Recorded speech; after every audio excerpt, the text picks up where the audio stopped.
Well, Mr. Vice President, welcome. It is my honor to receive you and to talk with you today about many important matters that face Nigeria and the United States in our partnership and what we are committed to doing together. There is a strong relationship between the United States and Nigeria. As I was explaining to the Vice President, there are hundreds of thousands of Nigerian Americans and Nigerians here in the United States, and so many who have made significant contributions to the United States, be it as entrepreneurs, as innovators, to film and music. And Nigeria, without any question, is leading on so many important issues, and some of the most important issues of our time. When we look at the issue of the climate crisis, Mr. Vice President, you have been an extraordinary leader on this issue, and I know this is something that you feel very strongly about, and you've been very adamant about the role Nigeria can play in addressing this crisis that faces us all. And I congratulate you, for example, on your energy transition plan. Thank you. Which I know pledges carbon neutral energy by 2060. Ambitious goals, but important goals. And under your leadership, I have no question that they will be achieved. Today, we will also discuss the urgent issue that affects the continent of Africa and the world, which is the issue of food insecurity. As you know, the United States has committed $7 billion in food security and humanitarian assistance to African countries over the past year alone.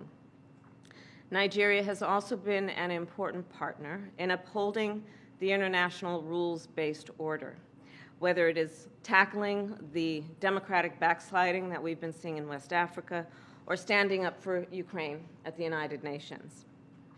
The United States remains committed to supporting free and fair elections in Nigeria next February, elections which we have confidence will be peaceful and reflect the will of the people. And of course, we do feel very strongly, as I know you do, that Nigeria is and must remain a bastion of democracy for West Africa. More broadly, Africa's leadership is key to confronting all of the global challenges we face. And to that end, Nigeria is key. So we look forward to strengthening our partnership. I bring you greetings from President Joe Biden. I was just with him, and he and I remain committed to strengthening our relationship with Nigeria and with Africa as a continent as a whole. And we also look forward to hosting you in December at the summit here in Washington. So with that, welcome again, and I look forward to our discussion. Thank you.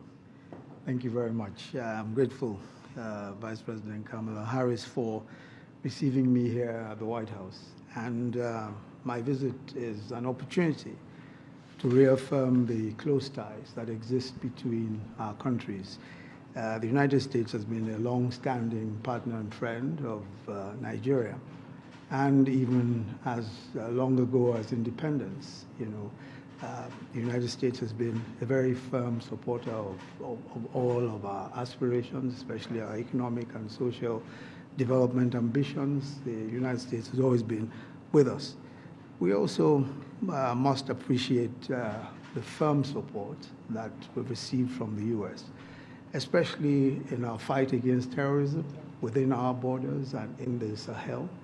And, of course, the very timely donation of vaccines, 4 million vaccines, as we battled the COVID-19 pandemic. And that, of course, is extremely useful. But in addition to, as we pointed out, our shared commitment to democracy and the international rules-based system, we very strongly believe that, in the coming years we will need to work together again on so many global challenges, and they are as varied and and they come up very frequently now, from promoting peace and security to tackling global health issues and climate change, and of course economic adversity. I must also congratulate you, of course, on the Inflation Reduction Act. And I think in particular it's historic, especially for those of us who are paying attention to all the issues on climate change. The climate change component is really ambitious, and we think that it shows U.S. leadership in the area of climate change, and we're all excited to queue up behind the U.S. and see that we get many of these objectives on the way. On our part, and you pointed this out already, the Nigerian government launched energy transition plan just last week.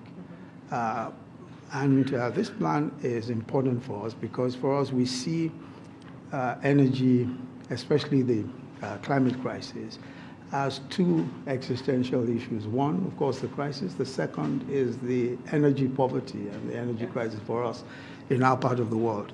So while we look forward to the 2060 carbon neutrality goal, we're also hoping that within that period, even within a shorter period, we're actually looking at 2030, we'll deal with issues of energy poverty. And so we're anxious to get all the support we can. And in the last few days, I've been talking to quite a few of the agencies here, the World Bank, the USAID, in fact, the Treasury Secretary yesterday also. And they've all been very positive, and shown indications that they will be very helpful indeed. So I think that we look forward to, in the coming years and months, to even greater collaboration and stronger ties between our countries to create a fairer, more prosperous, and perhaps a greener also, freer nation and nations and the world. Thank you very much again for hosting me, and this is a great honor indeed. Thank you. Thank you, Mr. Vice President. Thank you, and welcome again.